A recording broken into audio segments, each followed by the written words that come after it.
I feel like I'm in the midst of a bunch of people who are looking for a new SC, y'all. That's what it look like to me.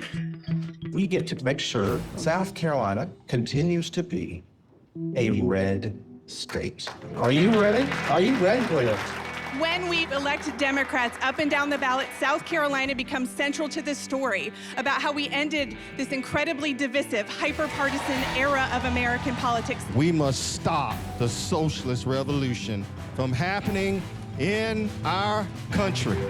Making America's greatness accessible and affordable. That's what I do every day.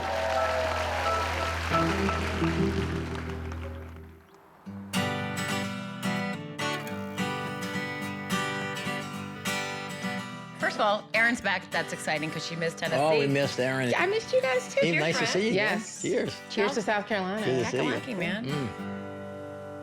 Okay, so we're in South Carolina. Huge news. South Carolina is going to be first. Ah, they're very excited about it. Well, South Carolina's used to going first, but for some of the wrong reasons, right? I mean, first to secede from the Union, started the Civil War, but now, first Now they top to be of the heap.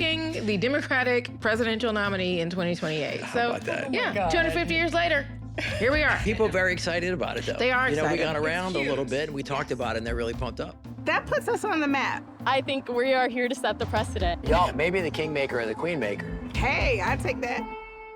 It means South Carolina is always going to be on Democrats' mind. South Carolina voters have picked the Democratic nominee Right. for every year since Bill Clinton. So, Well, there's one exception. tell me. In 2004, candidate I worked for, John Edwards, won South Carolina and did not go on to win the nomination. But other than that, everyone who won South Carolina, Barack Obama, Hillary Clinton, Joe Biden, went on to win the Democratic primary. The folks of South Carolina are very discerning and really practical. It's really kind of pragmatic. And so you get into the issue of, is it moderate? It's kind of like how in North Carolina, when they say unaffiliated, they mean independent. When you say pragmatic in South Carolina, it is code for moderate. I would argue that pragmatic is about electability. What voters here, and especially Black voters here, are trying to figure out is who are the majority of white folks that they're going to need to get to the Democratic nominee and potentially president, because that is the person that we need to get in coalition with to get behind.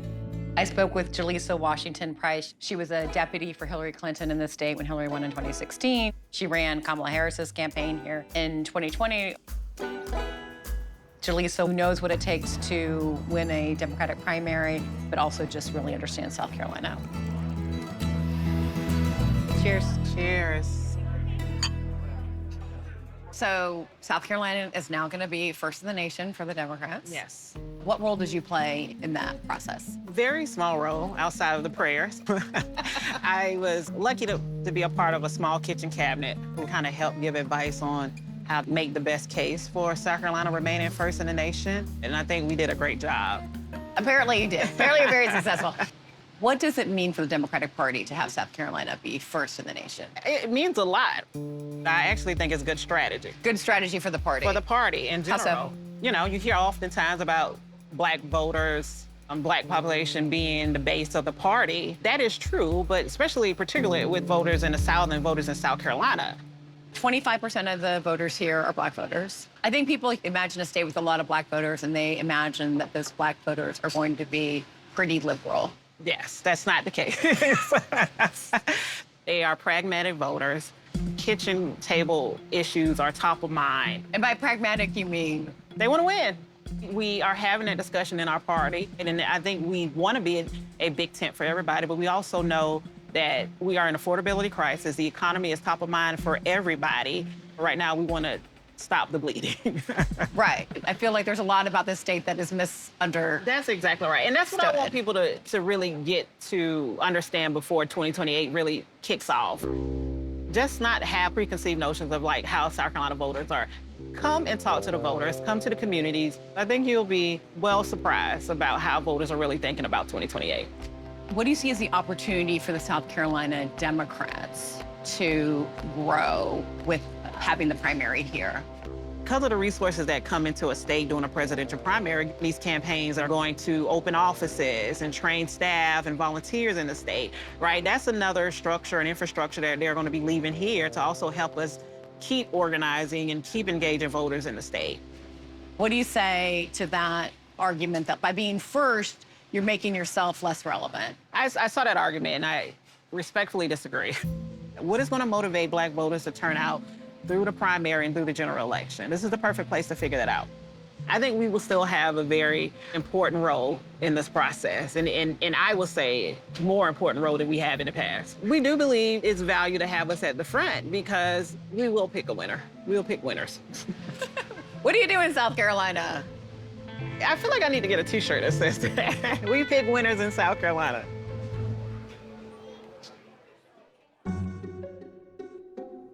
This state is now going to have this first in the nation status. And Congressman Jim Clyburn could not be more thrilled. He is somebody that just looms so large over not just South Carolina, but national politics. He's been representing South Carolina for, I think, 33 years now.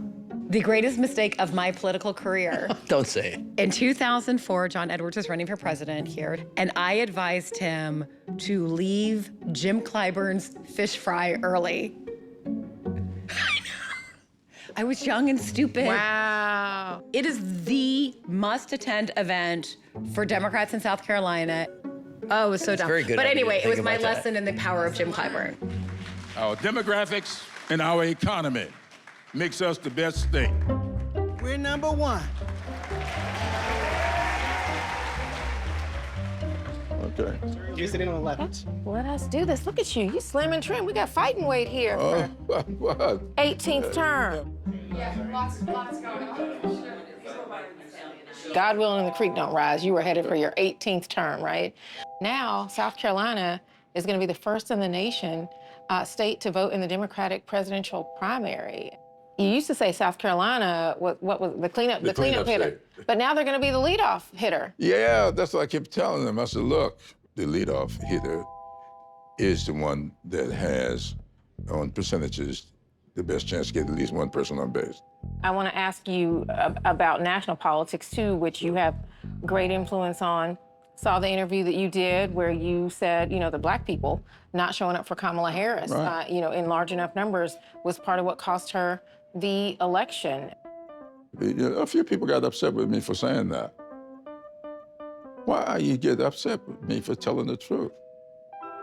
The fact of the matter is, well, white voters turned out 71%, and Black voters turned out 59%. You're talking about 11-point difference in the turnout. If it were a 2-point difference in the turnout, she would have won. It may be because Jim Clyburn didn't do a good enough job to energize the vote. It may be that our party didn't do a good enough job. It's up to the candidates and the parties to motivate the electorate. I watched that redistricting effort here in South Carolina. You said attempting to redraw your district was Jim Crow 2.0. We witnessed what was going on in this country with this redistricting that President Trump was pushing for. And they came to South Carolina, and he got it handed to him in South Carolina. South Carolina lawmakers are shutting down a major redistricting plan backed by President Trump. Ultimately, the state Senate did not decide to move forward with that plan.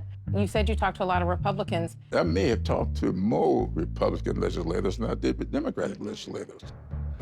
And they did not want to do this.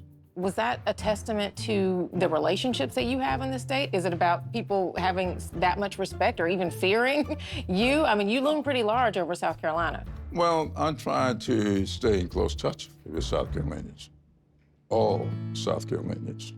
You know, I stayed married to the same woman for 58 years, so I know what it is to have disagreements and work through them. Mm-hmm.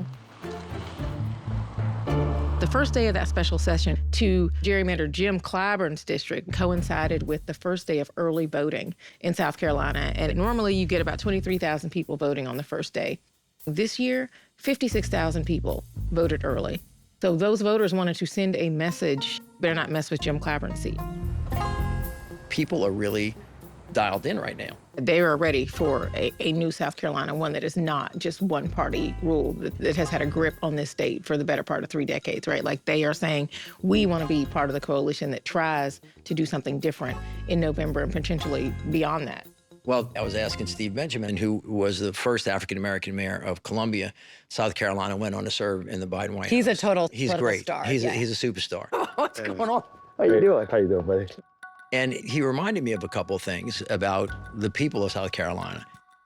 I'm not going to tell the president this, but which job did you like better, being mayor or working in the White House? Oh, Tell the truth. Mayor, absolutely. Mayor, absolutely. It's different. You and I both know having the opportunity to contribute at the highest levels of public service at the White House, it's amazing. However, having the power as the chief executive to take the collective vision of a community and put into action for people every single day, there's something very special about that in the place that you love. It's a place where we value family, we value faith, we value relationships. They're not transactional relationships, but people who are actually willing to listen to you. Talk to me a little bit about how you would describe the Democratic electorate in South Carolina. People here are energized, excited. We are inextricably intertwined with the deep history of this country and of the South, and I think a real canary in the coal mine for what's to come across the South. What we have to figure out is how we literally become that big tent party again. We don't have intra-party fighting where we realize that there's a clear and present danger, literally, to the republic. People are, in the words of Fannie Lou, sick and tired of being sick and tired. And some of these amazingly offensive, aggressive efforts post-Calais to try and disenfranchise voters have had the opposite effect of getting people just really engaged. And watching the amount of policy violence that's emerging from Washington right now that's impacting people's lives. And those are people who decidedly red and blue and everywhere in between. People want more, and people are engaged.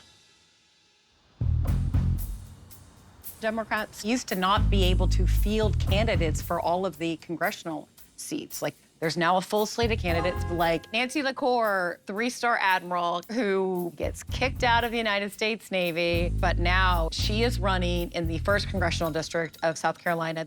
Why did they kick her out? What excuse? Because she's a woman. They weren't promoting women. It's a tough seat for Democrats to pick up. She's behind, but not by much. And she is new to South Carolina. I mean, she may be new to South Carolina, but she's introducing herself to the voters, and maybe they like what they see.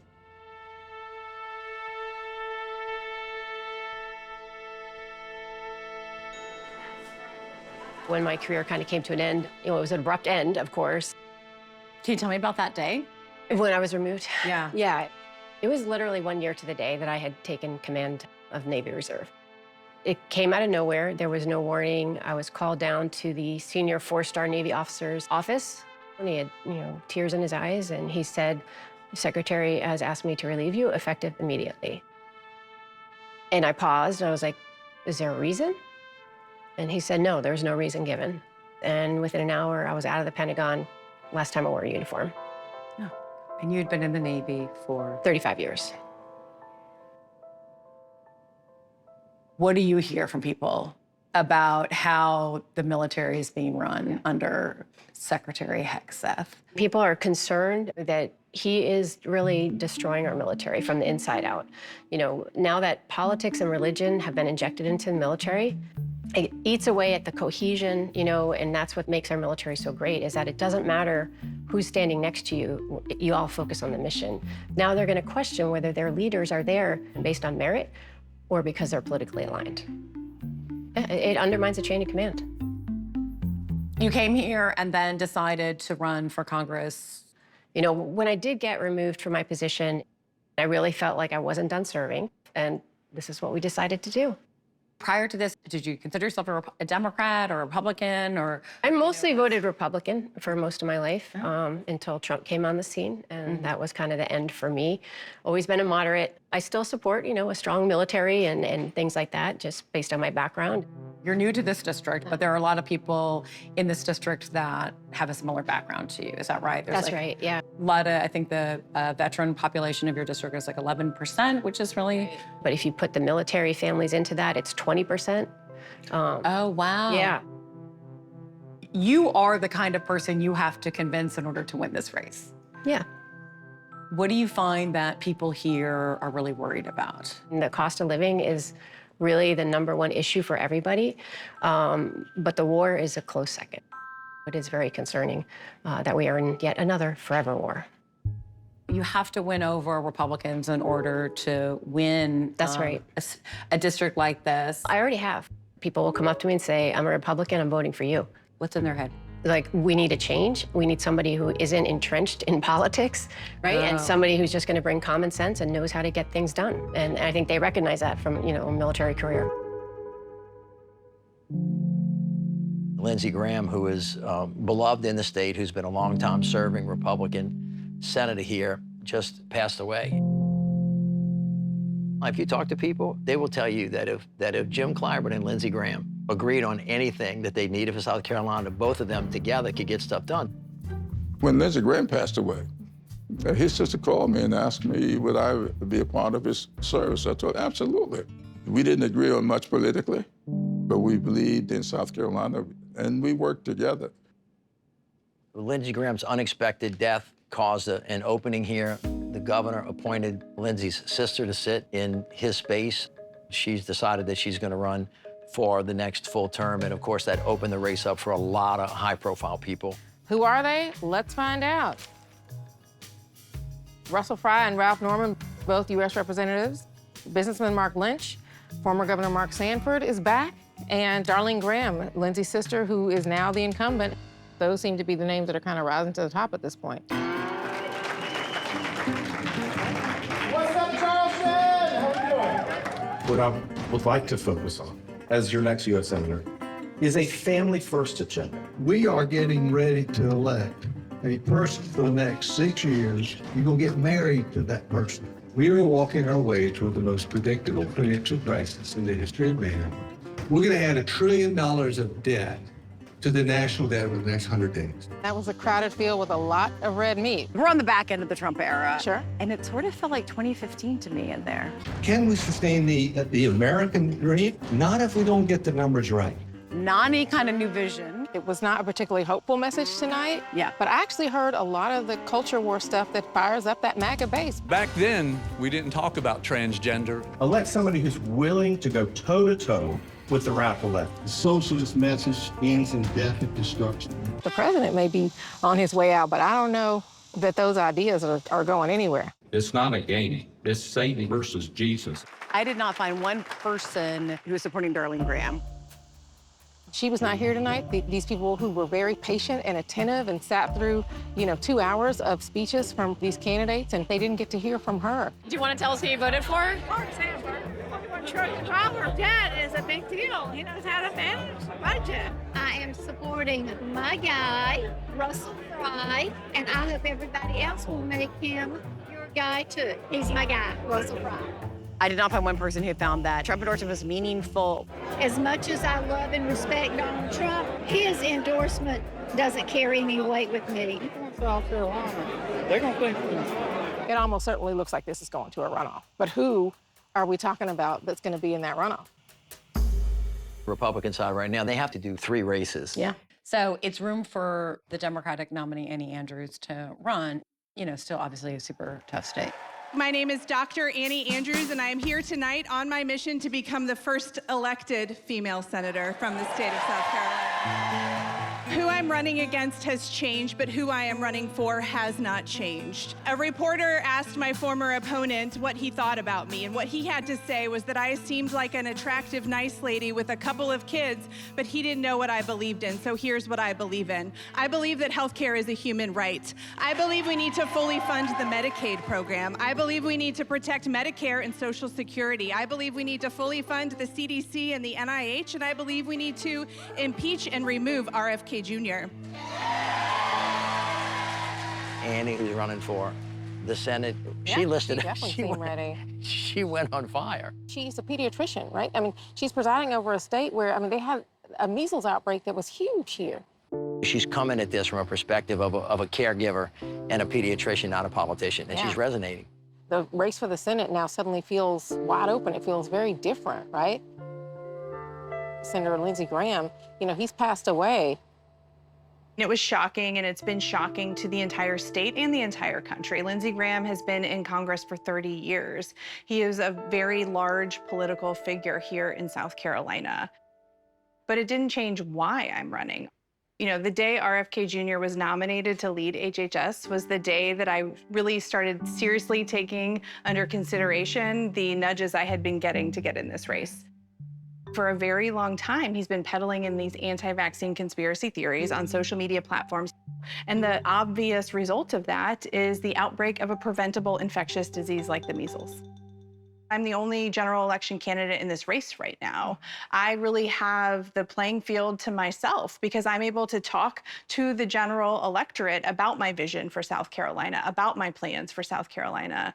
And what we're seeing as a result of the necessity of this special primary election is all these Republicans, all these ambitious, in my view, ego-driven Republicans racing to the right. They're offering no ideas, no vision.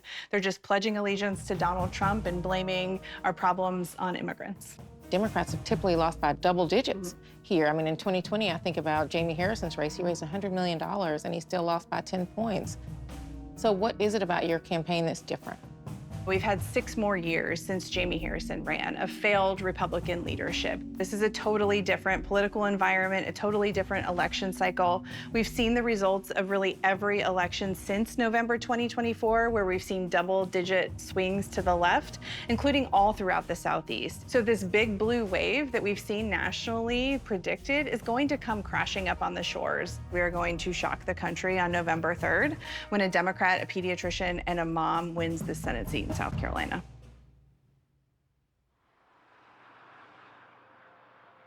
I mean, is it 2028 yet? I'm ready to see what South Carolina's going to do. And that's going to start on Wednesday, the morning after the election. That's right. Right now, everybody's trying to stay aggressively focused on the midterms, but 12 o'clock, 12:01. Which is election night. Yeah, people are going to be thinking about the future. And so this lineup with South Carolina going first, Nevada going second, it's going to change everything. Guess we're going to book our hotel rooms.